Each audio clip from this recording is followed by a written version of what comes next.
Hello to all in Austria, Frank from Shanghai, me Eckert from Vienna. Today we make an episode about studying in Vienna and we have a special guest, it's my daughter Nicoline.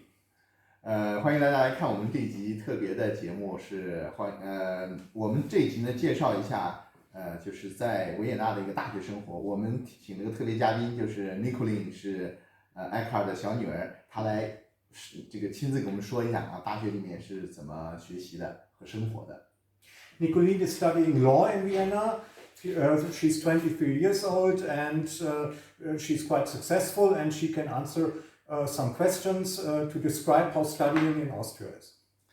Nicoline 23岁，她是学法律的，她准备正在攻读这个法学博士这个学位，所以她能够回答很多的这个大学生活的一些问题，而且都是亲身就是亲自体会的这些问题，所以应该是非常好的。So let's start. Nicoline, what requirements do you have in order to be able to study in university? You have to finish your basic school, so your 8 years of school, and then you have to get your finished sheet, so your A levels, or it's called Matura in Austria. And it doesn't have to be a Matura from Austria, it has to be a Matura from a European country. 其实就是第一个问题就是如何进入大学学习。其实在欧洲呢特别简单，不像中国要参加高考啊，这面呢只要你完成在欧盟范围内完成你的这个中学，就是4年小学加8年中学，一共12年这个学习，而且拿到毕业证就可以申请大学。 This is normally after 8 or 9 years in high school and before you have normally 4 years in the primary school. 一共12年啊，他们的学制跟我们不太一样，4年的小学，还有是8年的这个 high school 中学。 How do you get a place at the university?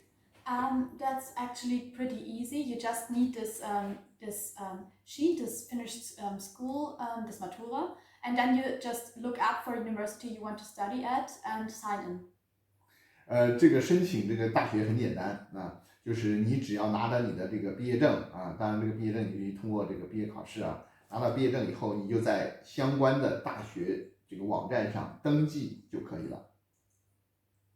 How do you decide a major? How did you decide the major you are studying? I think it has to do with your interest and strength, actually. There are different kind of universities in Austria. There are technical university, there are agriculture university, and for example, the normal basic university with all different kind of studies. So you just see what are you interested in, and then you choose. 那个 Nicoline 说，就是第三个问题就是你怎么样选你的专业。那么在欧洲的话，这个从个人方面你要看你自己的强项和你的兴趣。然后呢，这里面有这个各种技术大学、农业大学、艺术大学，各式各样大学都有。然后呢，你根据你的兴趣和强项，那么去选这些专业。 Do you need to have an entrance exam for this? Actually, for most of the studies, yes, but it's different how hard it is. For example, it depends how many students want to study it. Medicine is pretty hard because there are many students. Some exams are just a formality. 这个在不同的在不同的专业呢，就是有的需要入学考试，有的不需要入学考试，主要是基于申请人和他的有多少个学生，招生数和申请人的关系。如果招生数很少，申请人很多，那就可能需要考试。比如说像这个医学，基本上需要考试。医学的入学率大概是在5%，他们这边也是竞争力很强的，这就需要考试。而且每个考试都是各个学校自己出的题目。 How long does it take in average to finish a major? It depends. Most of the majors in Austria are divided in bachelor and master. So bachelor takes around 3 years and master 2 or 3 years. So 6 years and most of the time you're done. 就是多长时间完成一个能拿到一个学位？这个在奥地利呢有2种就是基本上是有这个初级的学位，就是学士学位和这个硕士。那么基本上3年拿到学士，2到3年拿到硕士，所以基本上需要6年左右时间拿到硕士。I think you have to be self-motivated when you go to university. It's not so easy to find and to look around what to do. How does it work? Yes, it's very open actually. It's not like school where they tell you what courses you have to take and when you have to be there. You just have to look it up by yourself in the internet. But there are also some helps. For example, at the beginning of the year there are orientation weeks. Then there are some organizations who walk you around the university, show you what you where everything is, where the classes are, how you sign in for a course, and the first courses in every study prepare you studying actually. 就是你在学校怎么样拿到学位，你这个就像你怎么读哪些书，要上哪些课，选择哪些选择哪些资料等等，所有就像一个书山，你怎么找到这条路？那么基本上呢，你首先你要做一些上这个学校的网站做一些这个准备工作，同时呢，在刚进学校第1年，它会有一个 orientation， 它会有一个介绍的一个周，会有很多的学生啊或者一些老师会告诉你不同的专业啊、不同的学科等等。还有一个就是你要达到某一个学科专业的话，它有很多的选项，就像菜单一样，菜单1、菜单2、菜单3，每个菜单都能拿到都能拿到这个学位，所以呢，你要从中间选择，有很多的空间是自己选择的。What are the forms of classes there? The forms of classes. There are courses like where you just sit there and listen to a teacher, but there are also seminars where you have to bring in papers or debate about something and listen to, but it's mostly frontal lectures. 这个问题就是上课有哪些形式呢？基本上是2个形式，一个形式就是老师讲课就 lecture， 老师讲课，学生在下面听啊，还有一个呢就是 seminar， 就是有点像讨论会的形式，那每个人准备好对每个话题准备好他们的资料，然后呢在这个会上，在这个课上讨论，在课上这个答辩啊，就是讨论提问题啊，相互之间就是通过这种方式，就是基本上就2种方式的课。Nicolene, you told me that in your law school there are some selective tests, so that maybe around 30% quit before ending the studies.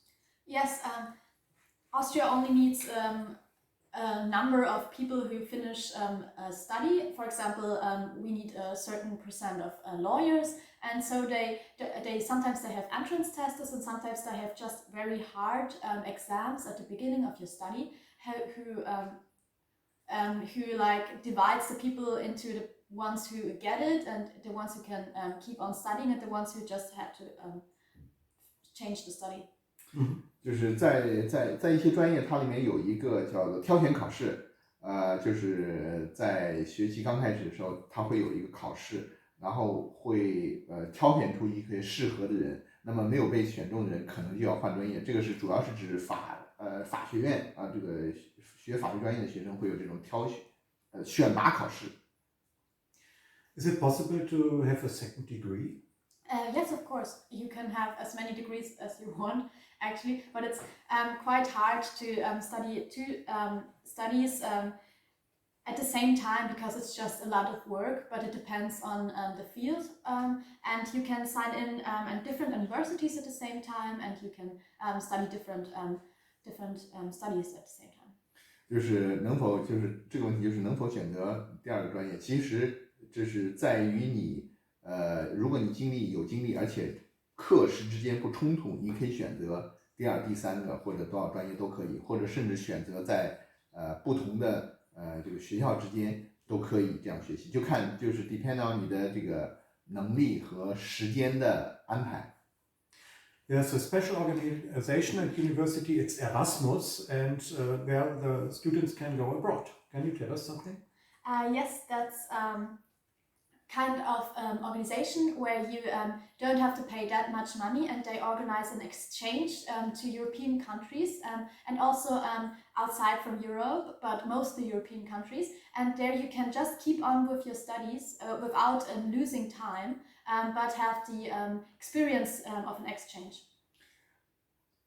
就是还有一个就是它有一个叫 Erasmus 这么一个交换学生的一个这个计划，就是说，在欧洲的学生，你可以和欧洲其他学校交换，甚至是欧洲以外学校交换。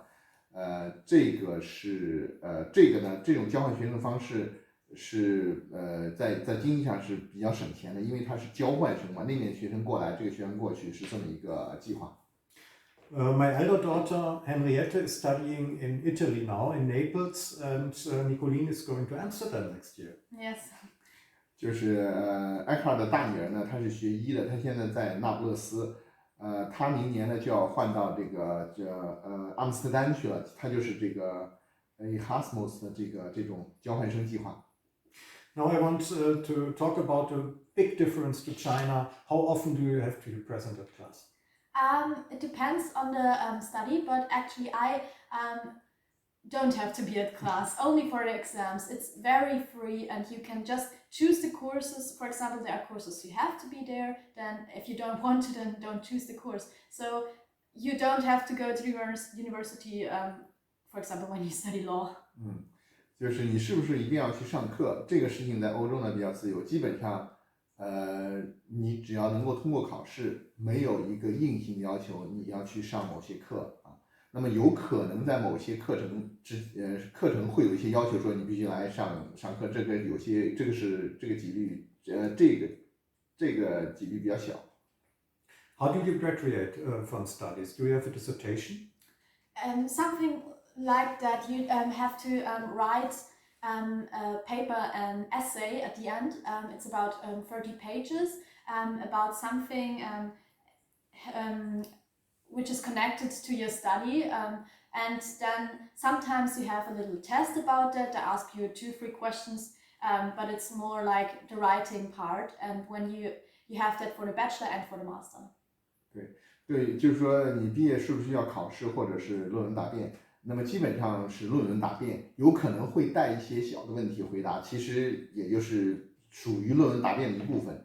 就是你作为这个学士学位和作为硕士学位都需要毕业论文答辩。How long will it take an average to get a bachelor, master, and maybe a PhD? Bachelor is always around 3 years, and then comes the master, who is 2 to 3 years, and you finish. You get your degree actually after 5 to 6 years, most of the time. And PhD? PhD is around 1 to 2 years, but I think that's depends on the field, I guess. OK， 就是说这个问题就是说，如果要拿到一个 PhD 需要多少年？分阶段来讲，那么这个硕士学就是学士学位需要3年，那么硕士学位需要2到3年，那么 PhD 如果需要，那么还需要1到2年，也就是说，你最快拿到 PhD 呢需要6年，那么最慢拿到 PhD 呢，你要需要这个8年，大概就这么一个时间范围。Very easy question. How many semesters are in an academic year? 2. 他们这个每个学年有2个学期啊。And do you have some kind of students organizations to help you or to support you? Yes, it's called ÖH, and every university has it. And they're just a group of students who are at the end of their studies most of the time, but you can go there in your first semester too, who like organize welcome weeks, or just are an open door when you don't know how to sign in for something, or when you have questions. 就是有一个 say the name again of the organization. ÖH， 有一个就是在整个欧洲，它有一个学生组叫 ÖH， 就是不论你遇到什么困难，遇到什么问题，都可以呢向这个组织这个求援，然后这个组织都会有人都会有回复你，都会比如说你说你经济上有问题，你可以向他们这个申请。什么助学金或者是什么这个学生贷款等等，所有东西它都会有人专门回复你。The university doesn't offer any kind of housing. You have to take care of yourself. How do you do this in a city like Vienna? Actually, a city like Vienna has many students, because everyone in Austria goes to Vienna, or most of the students. So people usually live in a shared flat. They just share a flat with other students, 2 or 3 or sometimes 5 people in one flat. But there are also private student homes who offer rooms. They're just rooms and kitchens you have to share, but they're sometimes more expensive than the flats and less fun. OK， 在维也纳呢，基本上大学都不提供这个大学不负责提供住宿，所以呢，这个学生都是在外面找找房子住。在维也纳呢，有很多学生每年来这边读书，所以呢，这个房子也很容易找。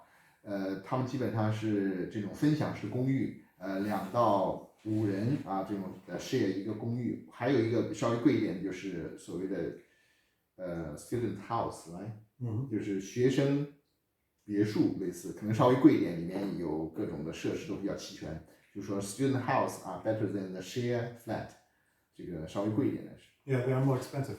Well, at least you have to have something around 400 or 500 euros for housing in a month. Where do you get the money from? You have to work. What do you do? Yes, maybe you're lucky and you get the money from your parents, but most of the people work next to their studies. It's sometimes it's always good to work in a field which has to do with your studying. For example, in a technical field, when you study at the TU, that's good for your working life because but when you don't find something there, it's always good to just have work experience. And for example, the gastronomy in Austria will always search for people. It's impossible to not find anything. So you and also well paid. Also well paid. They all pay around the same wage, and it's enough to finance your flat, for example. OK， 就住宿的费用一般是每个月400欧，400-500欧左右。那么学生可以去工作一般都是选择与自己的major 自己的学科相关的一些工作，然后呢，基本上都能够足以这个收入足以支付你的这个 housing 的 cost。So what kind of job the student is doing? Are they kind of a legal job or is it kind of black job? No black jobs. It's legal. No, it's legal. What are you doing? I'm working in a law firm, but I just do the phone calls and the mails. So I don't have to bring like requirements. So it's always legal. And how often? 1 time a week. So how long for each time? 8 hours. 8 hours。像尼克林举了个例子，他在一个律师事务所工作，他现在就是接电话，然后回 email， 然后他也不接受，他不做那接案的工作，他就是做这些 operator 工作。每个星期一次，每一次8个小时，这个就足以支付他的房租了。OK。So when you're ready with the studies and you have the certificate, how do you get a job? That depends on the study. Most universities have this welcome days where firms go to the university, present what they do, what fields they are, and they want to attract the students. But you can also just search on platforms after you're ready. It's you have to do something for it most of the time. So you just have to start looking on the platforms to get a job. But you can be sure that you get a job if you are ready, because in Austria these people are well wanted. Yes. 就是说关于这个非常重要。This is a key question for the Chinese audience. 学生毕业了以后怎么找工作？其实，在学生没毕业之前呢，他们已经就开始大批学生就开始找工作了。因为这时候呢，这个学校会有一个开放日，然后公司呢都到学校去介绍他们公司在做什么，他们的福利怎么样。然后学生呢，基本上有的时候就会在里面实习就是做 part-time job 在这些工作里面。然后他们毕业以后就顺理成章的加入这些公司，或者就是你毕业以后再去找工作也是没问题，因为在奥地利是一个找工是一个就是 employee 的一个劳务市场，而不是一个 employer 的一个劳务市场，是供小于求，就是现在有很大的缺口，就是这个很多工作没人去干，很大的缺口，而不像中国那边好像是找工作比较困难一点，所以这个不一样。In a few weeks, the daughter of Frank may come to Austria to go to school here. Do you have an advice for her? She's 13 now. she will be lucky because the school will get much easier, not so rough, and she just has to don't be frustrated when it takes some time to like learn German or something like that, because it will work out. The study system is pretty easy and well organized here when she wants to study here. 我让米克林给我用自己女儿做个例子，就是说我女儿是准备过几周可能就可以过来了。她现在8年级，米克林给她一些建议，就是让她首先放心，这面可能学习的环境稍微 relax 一点，而且可能挑战的就是语言啊，遇到这种在学习中遇到挑战的，不要 frustrate， 不要这个感觉到挫折感。然后这面的这个整个的这个学习流程都是就是比较不是那么的紧，而且呢就是像去大学啊什么也不是非常挑战，所以放松，而且不要气馁，基本上这样子。Yeah, quite easy to see. I'm very proud of you, Nicoline. She makes me happy with her tests all the time. Yeah. Thank you for answering us these questions. And I think we got a good overview now. Yeah. 那个艾卡尔呢是以他女儿为骄傲，因为 Nicoline 的这个学业表现非常好。今天也非常感谢 Nicoline 能够参加能够接受我们的 interview， 然后给我们这么多的这个一线的回答，因为他现在就是在职学生，所以他的回答是非常的 fresh。我说 you are now currently a student, so your answer will be very real and fresh and very practical. China will follow you. Yeah. Bye. Bye. See you.